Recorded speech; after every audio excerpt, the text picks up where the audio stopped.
Good morning friends, সবাই কেমন আছো? আশা করি সকলেই ভালো আছো আর আমরাও ভালো আছি। প্রিয়াঙ্কা সিম্পল লাইফস্টাইল চ্যানেলে তোমাদের সবাইকে স্বাগত জানাই। আজকে হলো 20 তারিখ, অক্ষয় তৃতীয়া। শুরু করছি আবারও একটি নতুন ব্লগ। ভিডিওটি দেখতে থাকো তোমরা। চলো, মেয়েকে রেডি করলাম বন্ধুরা, এখন স্কুলে দিয়ে আসি। ওর বাবা নেই, বাবা গেছে হসপিটালে কালকে। তো ওখান থেকে বাপিকে ছুটি দিয়েছে, বাড়ি নিয়ে গেছে অনেকটা রাত্রির, ও আর ফিরতে পারে না। আজকে ফিরবে, ফিরে স্কুল করবে। চল নিয়েছিস, মাস্ক পরেছিস? এই যে এখন রূপুকে দিয়ে আসি। কটা বাজে জানো? 7টা, পাক্কা 7:30 বাজে। চল বাবান, এই দে অন্যটা দে না রে বাবান, সাদা ওড়নাটা। দেখ দেখ দেখ, ওইখানে ভেতরে আছে সাদা ওড়নাটা, ওই যে লাইটে চাপা আছে। হ্যাঁ তুই আয়।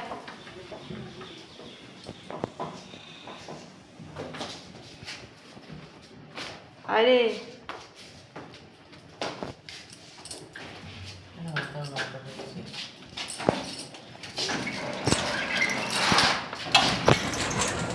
চলো আসছে।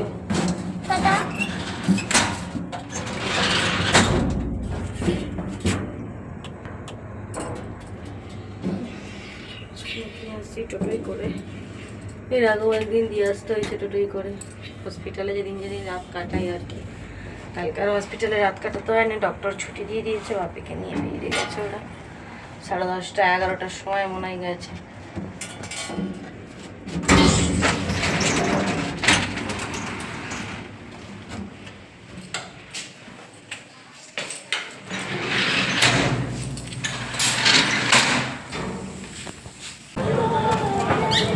মেয়ে স্কুলে ঢুকে গেছে, দাঁড়িয়ে আছি, আস্তে আস্তে বাড়ি ফিরবো।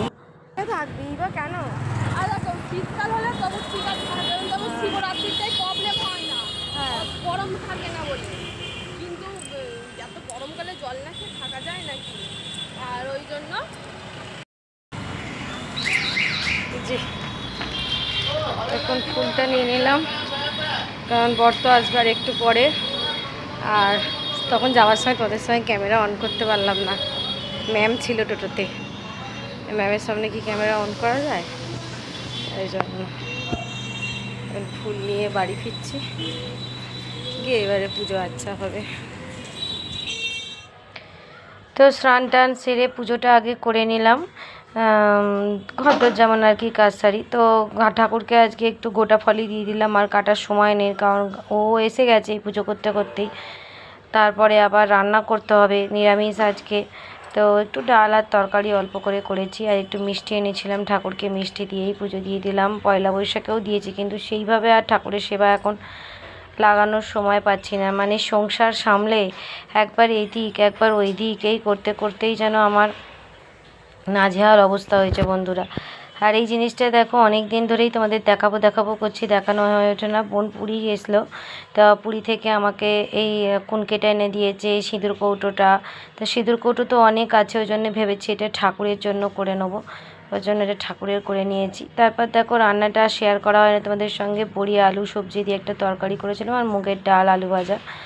আর এইখানে যে দেখছো গজা, তাই এগুলো আমাকে দিয়েছিলো জানো তো পলি। ওটাও তোমাদের সঙ্গে শেয়ার করা হয়নি আর খাওয়া হয়নি, ওই জন্য রেখে দিয়েছিলাম। তাহলে না, এটা একবার মনে পড়েছে। আর দিয়েছে দেখো আমার মেয়েকে একটা সুন্দর গোপী ড্রেস, এত সুন্দর হয়েছে না। মায়াপুর যাওয়ারও ভীষণ ইচ্ছা কদিন ধরে, কিন্তু এখন বাপিকে নিয়ে ভুগছি বলে তাই। তবে যে সময় আমি তোমাদের সঙ্গে ভয়েস দিচ্ছি, আমার বাপি এখন অনেকটা ভালো হয়েছে, মানে যে জিনিসটা ছিল তার থেকে অনেক বেটার।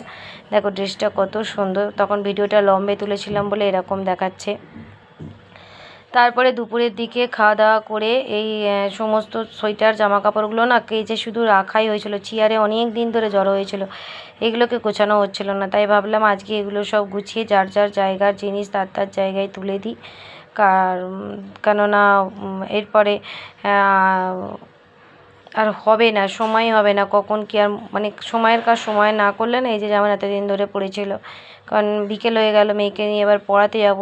আর এখন ওদের একটুখানি তোমার ওই ফল কেটে দিলাম, ওদেরকে বললাম একটু ফল খেয়ে নিয়ে আর তারপরে পড়তে নিয়ে গেছি। তারপর পড়িয়ে টড়িয়ে বাড়ি ফিরে রুটি কিনে তরকারি ওবেলার আছে, আর একটু আবারও একটু আলু ভেজে দিয়ে বেরিয়ে যাচ্ছি, কেননা আবারও বাপিকে আজকের দিনটাও যেতে হবে। এখন কদিন এইভাবে আমাকে যাতায়াত করতে হচ্ছে, তাতে মানে শোনো এখন তোমরা। উপরে উপরে শোবে না না না এখানে নিচে খালি ঘুরছে তো, ডান্স করে পড়ে গেলে পারে। না তুলে দিলে আবার মুশকিল আছে, পড়ে গেলে মুশকিল, হ্যাঁ পেটে যাবে, তখন আর এক করতে আর এক আরাম হয়ে যাবে। এখানেই থাক। উঠতে চাইছে, আমি তুলিনি তো, কাউকে নাই ধরে তুলে দেওয়া যেত। আমরা তো এসে ওই বিছনাই রেখেছিলাম সেদিকে। দুদিন ছিল বিছানা, আমি কালকে না আর জল খাবেন না? এত জল আমি তাই খাওয়াবো। হসপিটালে তো জল খাচ্ছিল তো, আর এখানে আর জল খাচ্ছে না। কত বলার শক্তি আছে যে খাচ্ছে না, বলো তো? ইচ্ছা করে খাচ্ছে না, ওই বাঁচতে চায় না বলে মনে হয়। না না লাভ ওই অসুবিধাটার জন্য বলছে আমার এইখানটা ঠিক করে দাও না, খালি সব খাবো। ওইখানটা ঠিক করার জন্যই তো এইগুলো খাই ওষুধ দিচ্ছি। এই আমার বাবার মুখের বাক রুদ্ধ হয়ে গেছিল, মানে কথাটা বন্ধ হয়ে গেছিল। এ সবসময় ওই কথা কই যায়। কথাটা বন্ধ হয়ে গেছে মানুষটা। চেকে লাগলো না না, ওটা তো রাগে, তুই মন থেকে বলছিস না? সে জানি আমি, কিন্তু মন থেকে এক একজনের এক এক সিচুয়েশন। ওই মুখে ওটা বলেনি জিনিস। হ্যাঁ, ওটা তো ও সময় মাতৃভাষা। মানে সিস্টারটা আমাদের থেকে আধা বয়সী, মানে তো দিদিদের বয়সী হবে। সিস্টারটা রিলেশন দিতে এসেছে, আমাকে বলছে দিদা কবে থেকে দাদু এরকম। তো তোমরা তো সবই দেখলে শুনলে বন্ধুরা। তারপর বাপিকে আবার জোর করে এই কম্বল পেতে এখানেই শুইয়ে দিলাম। তো এতটাই অবাধ্য না বাপি, কি বলবো, যতটা অসুস্থ তার চেয়ে মানে বেশি, কি বলবো, কিছুতে খাওয়া দাওয়া করছে না, আর মানে গ্যাট হয়ে ওই তলাতেই শুয়ে আছে। এক জায়গায় থাকলে এ করছে না, সরে সরে যাচ্ছে, ছটফট করছে, কিন্তু এগুলো তো মা করতে পারবে না না। আর সেই জন্য একবার আমি একবার বোন, এইভাবে এবার বোনের কি বাড়িটা কাছে, মানে ও চাইলে একা আসতে পারাটা ওর কোনো ব্যাপার নয়, ঠিক চলে আসছে। কিন্তু আমার বাড়িটা এমনই একটা পজিশান, সারাদিনের সংসারের সমস্ত কাজকর্ম সেরে বাচ্চাদের লেখাপড়া এইসব তো আমি থামাতে পারছি না, করে আবার রাতের দিকে আমাকে আসতে হচ্ছে। আর এই দিনে যে প্রতিদিন একবার করে যে আমি গেছি একদিন ছাড়া, তো তাতেই বাপি অনেকটা বেটার ফিল করেছে, বলে বলে বুঝিয়ে তবে একটু খাওয়া দাওয়া শুরু করেছে। আর ওই যে আয়ুর্বেদিকের যে ওষুধটা, সেই ওষুধটা কিন্তু বাপির কাজ করেছে। অ্যালোপ্যাথি ওষুধ এখন সব বন্ধ আছে, আয়ুর্বেদিকের যে ওষুধটা আমি দিয়ে এসেছি তাইতেই বাপি এখন অনেকটা স্টেবেল আছে, মানে খাওয়া দাওয়াটা করছে। মনে হয় এই যাত্রেই উদ্ধার হলো, না হলে এমন অবস্থা হয়ে গেছিলো আমরা তো ভেবেছিলাম যখন তখন কিছু একটা খারাপ হয়ে যাবে। এই যে দেখছো এখন প্রায় রাত্রির 11:15 মতন বাজে, কিছু কিছু দোকান বন্ধ, কিছু কিছু দোকান খোলা আছে। ডোমজুড়ের রাস্তা দিয়ে আসছি, এই যে আমাদের মৌরির রাস্তাতেও উঠে পড়লাম, কারণ ছেলে মেয়েগুলোকে একা রেখে যাইতেও ভয়ও লাগে। জানিয়ে আসি পাশের বাড়িতে, তাও বলো না, বাড়িতে গ্যাস সিলিন্ডার থাকে, কত কি থাকে। তারপরে এই রাত্রির বেলা ব্যাগ ট্যাগগুলো গোছাচ্ছি, কারণ পরের দিন মেয়ের রিসাইটেশনের সেমিফাইনাল আছে। তো ছেলেকে মেয়ে অনেকটা রেডি করিয়েছে, আর ও প্রতি বছর বলে মা আমাকে এরকম করে যেটা বলবো তার সম্বন্ধে এঁকে দাও, তো কখনোই দেওয়া হয় না। তো বাবান এবারে ওকে বলাতে বাবান একটা ওকে ওই সেফ গার্ল বলেছিল, সেটাই এঁকে দিয়েছিল। আর এইটা দেখো স্যাটারডের দিনে, মানে এরম করতে করতে শনিবার দিন চলে আসে। আমার মেয়ের নাচের স্কুল করে কি বায়না, মানে ছেলে আর বর আগে গেছে, দুপুরে গেছে, বলছি আজ আর যাবো না, কি বায়না, দাদা গেছে আমিও দাদিকে দেখতে যাবো, এমন করে বায়না করছে, বিশ্বাস করবে না। আমার মেয়ে গিয়ে দেখা আসার পর থেকেই কিন্তু আমার বাবা এখন অনেকটা সুস্থ আছে। ঠিক আছে চল, ওই টোটো পাল্টাই করে করে ওকে নিয়ে আমি একাই আবার গেলাম।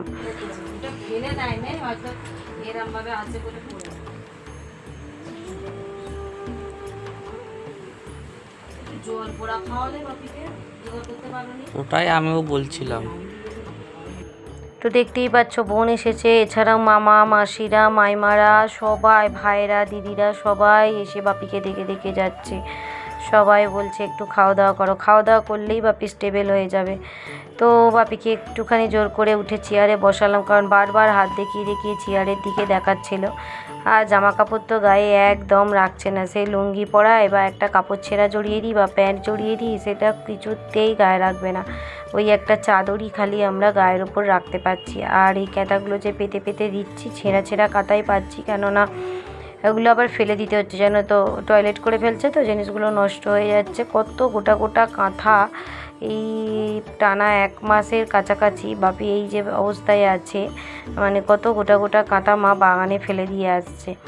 দেখো কিছুতেই মানে বাপির নিজের ভর তো দিতে পারছে না, এবার যাও বা একটু উঠে বসার ক্ষমতা থাকছে, কিন্তু সেটা বাপি কিছুতেই আর কি শরীরটা পুরো ছেড়ে দিয়েছে, করছে না। কিন্তু এখন যখন এই ভয়েস তোমাদের দিচ্ছি, আজকে মাকে ফোন করেছিলাম, মা বললো এখন বাপি নিজেই উঠে বসছে, 5 মিনিট করে বসছে, আবার নাকি শুয়ে পড়ছে। তো এই ভালো করে গায়ে চাদর ফাদরগুলো দিয়ে এলাম। এবারে আসার পথে দেখো এখানে একটা জগন্নাথ মন্দির আমাদের ডোমজুরের আগে তৈরি হচ্ছিলো, বহুদিন ধরে যেতাম আসতাম এই মন্দিরটা দেখতাম, তো সেটা যে জগন্নাথ মন্দির হবে জানতাম না। তো আজকে অক্ষয় তৃতীয়ার দিন উদ্বোধন হয়েছে, তো আজকে দেখলাম ভোগ দিচ্ছে, তো একটু ভোগ নিয়ে বাবু মানুকে খাইয়ে দিলাম, দিয়ে তারপরে আবার রাত্রিরে বাড়ি এসে কি করব, রান্না তো করতেই হবে, কারণ সকালে কি তরকারি একটু করেছিলাম, করে খেয়ে দিয়ে চলে গেছিলাম নাচের স্কুলে। আর ওরা বেরিয়ে গেছিলো মা বাপির কাছে ওই ওষুধটা দিতে, কারণ আজকেই স্যার ওষুধটা দিয়ে গেছিলো আয়ুর্বেদিকে। আর তোমার মেয়েরও এদিকে নাচের শ্যুট ছিল প্লাস ক্লাস ছিল, তাই দুটোই করিয়ে আর তো দেখলেই গেলাম ও বাড়িতে। তো এসে আর কি রান্না করব, শুধু তরকারি ছিল, যেহেতু অনেকটা রাত্রিরে ফিরেছি, কোথাও আর রুটি পাইনি, তাই ঘরে এসে একটু চাউমিন করলাম। আর ছেলে কদিন ধরে এই চাউমিনটা খাবে বলে ছটপট করছে, কিন্তু এটাতে অল্প, এটা একটুখানি চালের আর কি চাল দিয়ে তৈরি, দার্জিলিং থেকে এনেছিলাম। চাউমিনটার কিছু একটা নাম ছিল, আমি এখন মনে করতে পারছি না, তো বন্ধুদের থেকে জেনে নিয়েছি। বলেছিল যে এটা জলে ভিজিয়ে করতে, তো জলে ভিজিয়ে রেখেছিলাম অনেকক্ষণই, তবে খুব যে গলে টলে যায় তা নয়, ভীষণ ঝরঝরে অনেকটা সময় জলে ভিজিয়ে রেখেছিলাম, একটু গলে তো নেই, আমার মনে হচ্ছে সেদ্ধ যেন কম হলো, আর একটু মনে হচ্ছিলো সেদ্ধ হবে। হ্যাঁ, চাউমিনটাকে আগে মনে হয় একটু গুঁড়ো করে নিতে হতো, কারণ যখন এরকম জল থেকে তুলে কড়াই দিয়েছি, তো বেশ এতটাই ঝুরঝুরে না, আর অনেকটা লম্বা আর কি, মানে না হলে মানুষ গালে তুলে খাবে, শেষ করতে পারবে না, মানে সরু ফিতের মতো লম্বা একেবারে। তো এটাকে একটুখানি খুন্তি দিয়ে করে নিলাম। আগে এই ঘরোয়া যে চাউমিনগুলো হয় ওগুলো বানিয়ে নিয়ে তারপরে ওই একই সবজি যেটা ভেজে তুলে রেখেছিলাম তার মধ্যে এটার সঙ্গে একটু এই চাউমিনের মিক্স মশলাটা দিয়ে করে দিলাম। তবে এই চাউমিনটা ঠান্ডা হওয়ার পর কিন্তু দেখেছিলাম আবার শক্ত হয়ে যাচ্ছিলো, মানে কাঁচা কাঁচা ভাব চলে আসছিল। দেখো, অক্ষয় তৃতীয়ার দিন থেকে শুরু করে মাঝখানে আর ব্লগ করিনি, সেইভাবে মন চায়নি, আর তোমার করলাম আবার এই শনিবার দিনে একটুখানি দিয়ে ওই একটা ছোট্ট ব্লগ আর কি তোমাদের সঙ্গে রেডি করে দিলাম। দেখছো চাউমিনটা সেই যেন মনে হচ্ছে সেই সাবু যেমন কড়াতে দিলে সাদা থেকে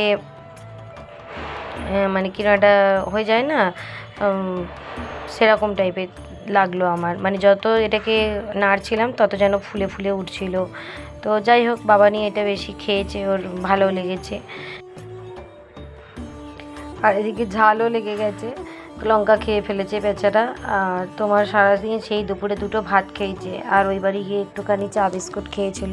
আর মেয়েও সেইভাবে কিচ্ছু খায়নি, ডান্স স্কুল থেকে গিয়ে ওই রাস্তাতেই একটা কেক খাওয়াতে খাওয়াতে নিয়ে গেছিলাম আর কি, তোকে বললাম খেয়ে নে, ওকেও বলছে একটু ট্রাই করে দেখ নতুন জিনিস কেমন লাগে। তাহলে চলো, আজকের মতন এই পর্যন্তই রাখছি ভিডিওটা বন্ধুরা, সবাই ভালো থেকো, সুস্থ থেকো, দেখা হচ্ছে নেক্সট ভিডিওতে। টাটা বন্ধুরা।